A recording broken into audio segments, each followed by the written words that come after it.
scholars, today is Tuesday, April 7th, 2020.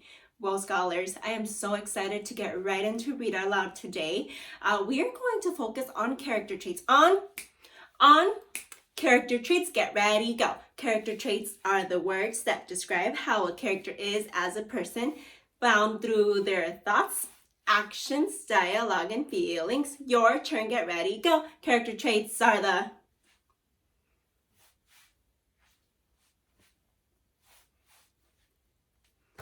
Say, yeah, that's right. Yes, scholars. So today we are going to focus on character traits once again. We are also going to focus on making predictions, on making a prediction. Prediction, ready, go. Prediction is a good guess what will happen in the story. I know, scholars, that we make predictions by looking at the evidence, Yes, we look at the evidence. We figure out all of the evidence. We look at the book, we read the book, and we think about, what is going to happen next? What's a good guess that I can make that will happen next in the story? Scholars, as we read, this will help us better understand the story. One more thing that I really want you to focus on is character mental state. Character mental state is how a character thinks or how they feel. Oops, Miss Soto got tricked. Character mental state is what a character thinks and how they feel. Yes, so I know, scholars, that sometimes we have to keep in mind what the character is thinking and how they are feeling inside. Even though they are not, we have Julian, Gloria, and Huey, and we have been talking about them for a while. We still have to keep in mind what other characters are thinking or feelings, and always and also how the other characters or secondary characters are as people as well. Even though they might not be the primary characters, the main characters, we still want to keep them in mind. Today, scholars, we are going to be using all of those skills. We are going to read a few chapters, so bear with me.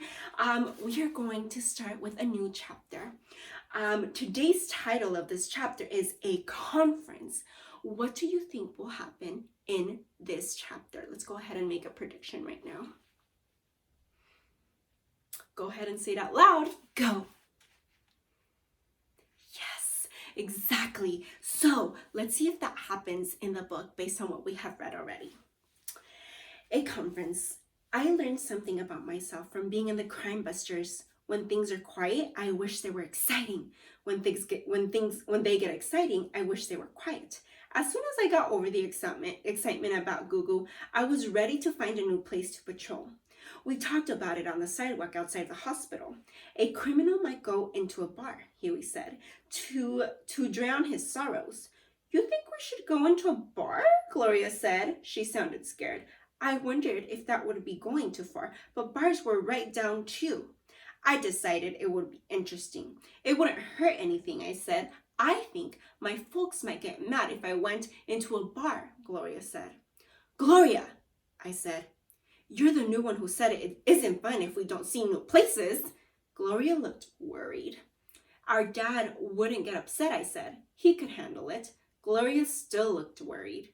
We don't have to really go in, I said. Just inside the doorway. We wouldn't order a beer or anything, just a quick look around. I don't know, Gloria said. We ought to do it, I insisted. A criminal might be there. There might be a shootout like in cowboy movies. Just think of that. Let's go, I said. There was perspiration on Gloria's forehead. I didn't think it was just from the heat. All for one, one for all, she said. I led the way. Chapter 7, trees again. There is a quick picture right here I want to show you as you are making a prediction right now. What do you think will happen next based on what you see on this quick picture and on the title? What do you think will happen? Make a prediction. Go. I hope you're right. Let's keep reading. 7 minutes later, we were at the doorway of a bar. It had a sign with a ram's head painted on it. The letters at the bottom of the sign said sheep's head lounge. Ready? I asked. Ready, as I'll ever be, Gloria said. I opened the door a crack. Nice cool air and beer smell came out. I stepped inside. Huey followed me. Gloria tried to hide behind Huey. We looked around. It was dark and dim inside. There was a bartender in a white shirt and 100 shiny bottles behind the bar. At one table, 2 men were having ham and eggs and toast and coffee. At another, there were 4 old men playing cards. They each had a glass of beer, but it didn't look as if they were going to shoot each other anytime soon. Okay, Gloria whispered. We did it. Let's go. Just a minute, I whispered back. I want to get a closer look at all the faces. But just as I was doing that, they all started to stare at us. Looking for anybody in particular? That the bartender said. Not exactly, I said. Then look at that sign up there, he said. I looked. The sign said, under 18, not admitted by law. That sign means you, the bartender said. Law-breaking, Gloria moaned. One of the men with ham and eggs put down his fork. Hey, he called. Aren't you Ralph Bates' boys? I wanted to keep Huey from answering. Huey, I said. Hey! But I figured that wasn't enough. Make like a tree, I whispered. Huey made like a tree. All his limbs shook. He grew roots. No! Scholars, why does Julian not want Huey to answer when the man asks, are you Ralph Bates' boy? Why does Julian not want Huey to answer when the man asks, are you Ralph Bates' boy? Go ahead and take a few thinking minutes, and if you have somebody besides you, go ahead and tell them, what do you think of that?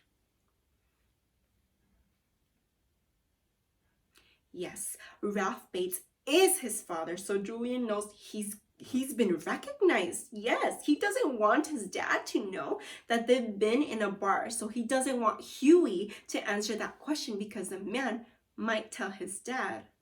Yes, let's keep reading. No, he called to the ham and eggs man. No way. We don't even know Dad. Huey, run, I said. He ran so fast and so did I, but Gloria was a whole block ahead of us. Whoa. Scholars, what is Huey's response when the man asks if they were Mr. Bates' kids? And what does this tell us about his personality? Well, first of all, there is so much going in this chapter, scholars. What does this tell you about Huey? Yes. He says, we don't even know Dad. Well, scholars, which tells that Ralph Bates is their dad. Scholars, this tells us that maybe Huey might be a little bit unintelligent because they were supposed to be keeping a secret as well. And he just told him that he was his dad. So I'm going to write that down on my chart. I am going to say under Huey, I am going to right away say that he is unintelligent. Unintelligent. Can you think of another word that can describe Huey as being unintelligent? Maybe it means the same thing. What about evidence? We said that he is unintelligent because he said that Ralph Bates was his dad. Whoa.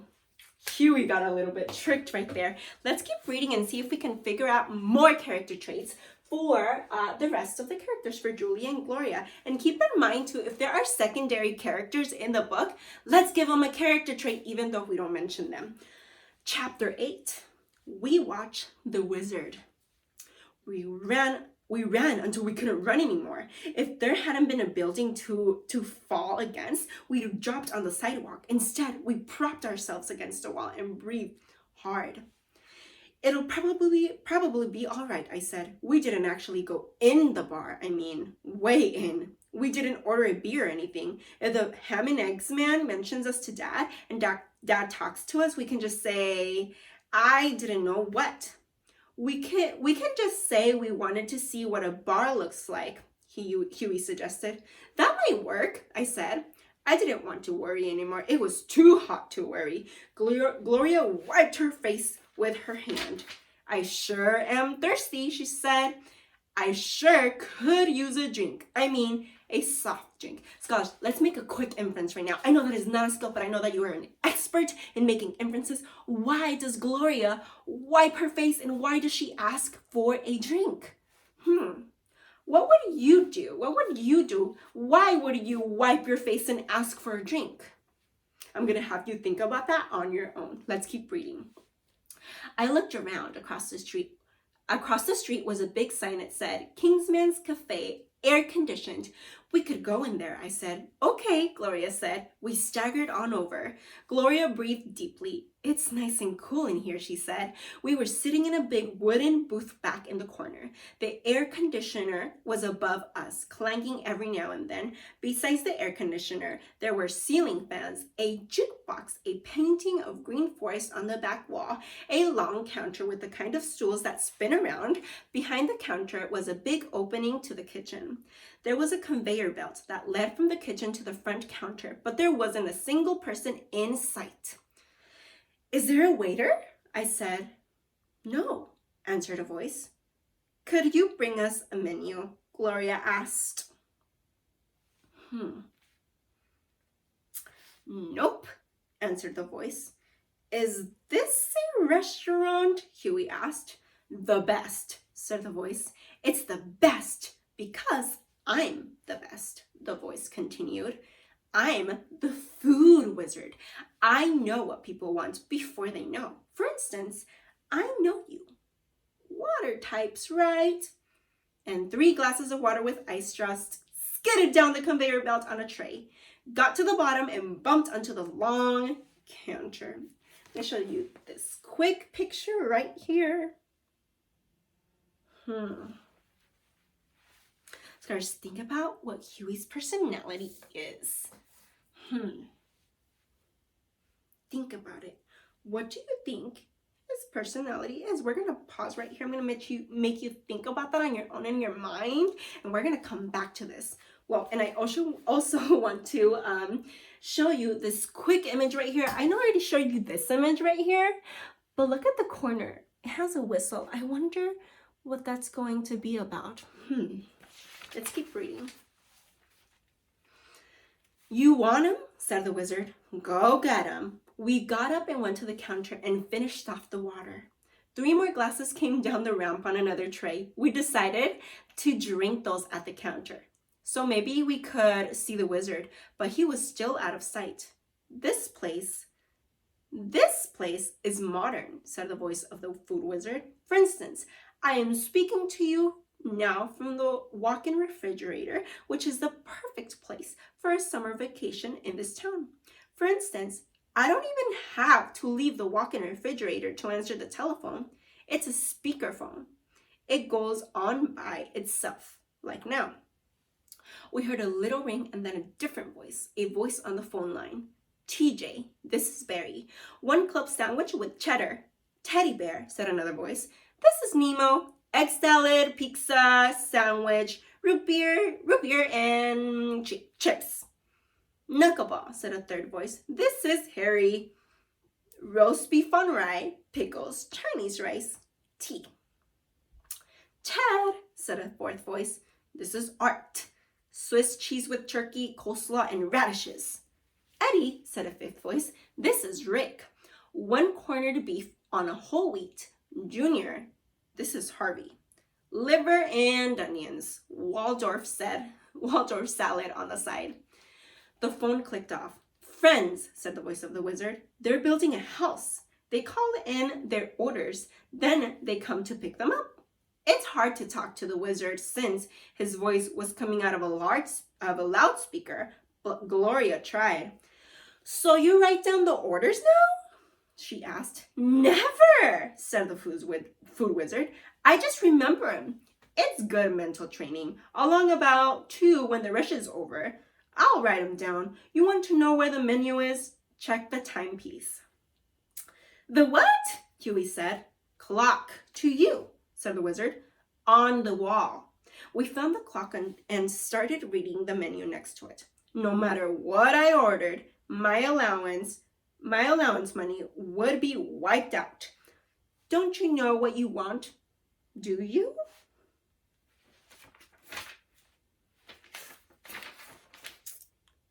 Asked the wizard. I figured you for no spend types. His voice wasn't coming out of the loudspeaker anymore. It was coming out of the kitchen. We turned around to see him, but all we saw was his back white pants, white shirt, and a tall white chef's hat. He was moving fast, and his arms were a blur. He had a butter knife in one hand, a pepper grinder in the other, and 3 slices of bread in the air. There were clouds of smoke and steam, and the smells of hamburger, roast beef, pizza, and liver and onions were all scrambling and swirling around. You're fast, Huey told the wizard. Huh? Said the wizard. You haven't seen anything yet. Watch this. You take a tier potato, said the wizard, and tier potato? I asked. Yeah, the kind that makes you cry. And you slice it into Russian rings. We got up on the revolving stools to see. It looked like the wizard was slicing something, but we couldn't tell what. Russian rings, said Gloria. Yes. Yeah, said the wizard. Make 'em in a rush. And the gold plate your rings. And then you gold plate your rings. His hand swept something through something else that wasn't a bowl. And you drop your rings into that think tank. Think tank, said Huey.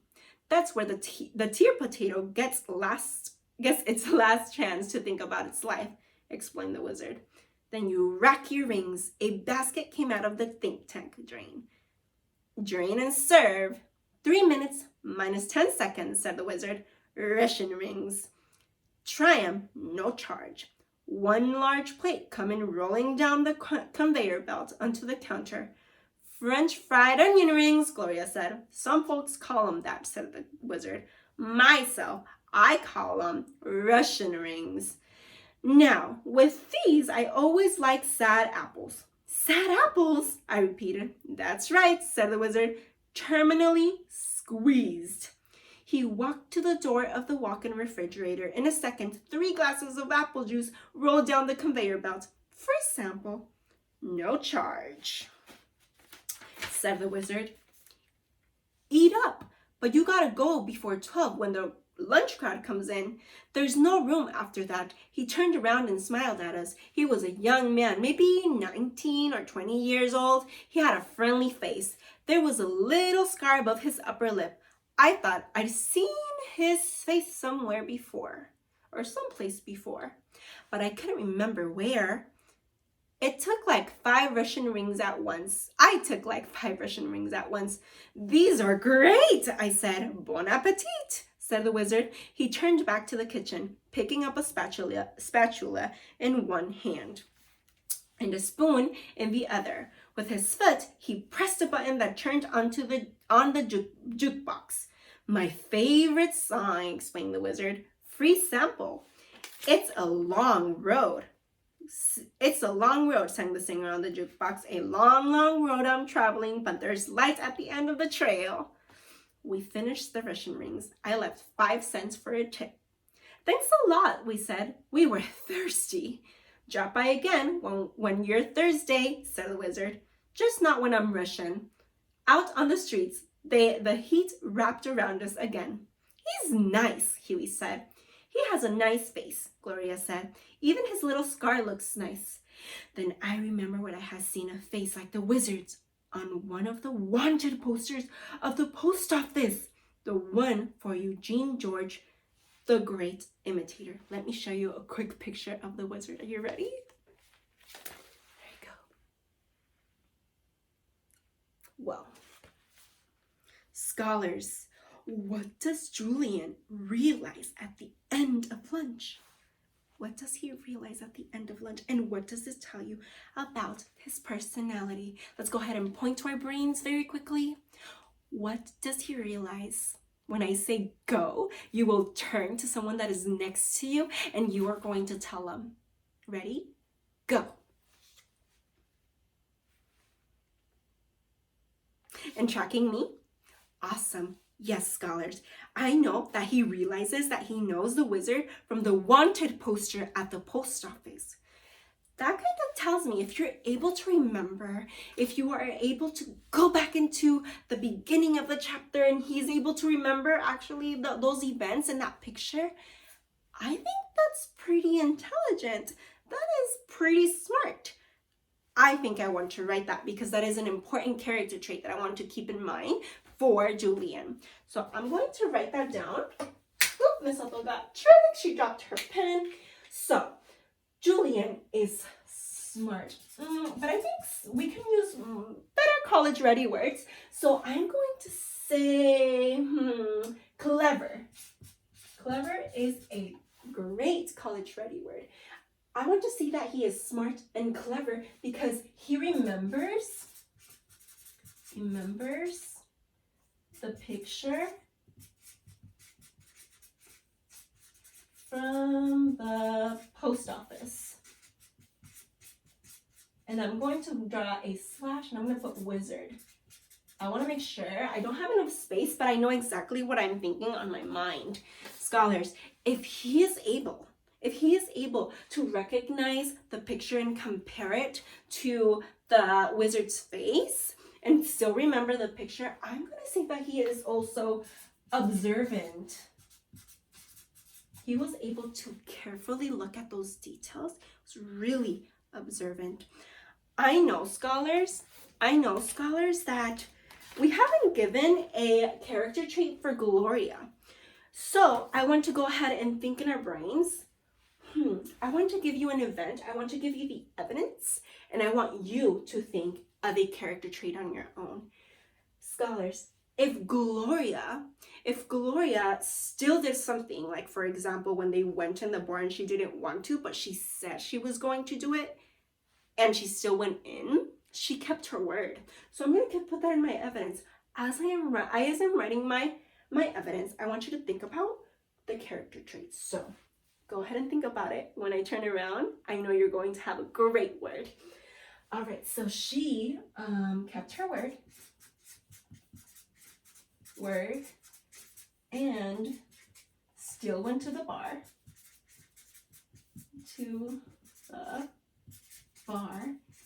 even though she was scared or didn't want to.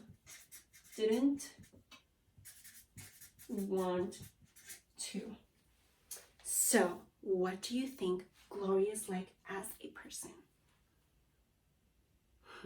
Those are great words, scholars. Yes, I have a word that maybe I'm able to get it from my character trait chart. If I'm not able to think of a word that is right here, scholars, maybe I can go into my mind and think about it on my own. I see that this could be maybe a positive character trait because when you're doing something like she did, she went in there, kept her word. That's something positive. Ambitious, no. Humble, cheerful, brilliant, I'm not seeing it here. So I'm going to dig into my brain and I'm going to say she is faithful. And I also want to say that she is loyal. Because when you are loyal, you do what you say you are going to do, and you don't back out from it. Now, I want to ask you before I let you go, could you give a character trait to the wizard? What do you think the wizard is like, and can you support it with evidence? What do you think is going to happen next in the chapter? Make a prediction. I cannot wait, scholars, to read the rest of the chapters, and I'll see you tomorrow.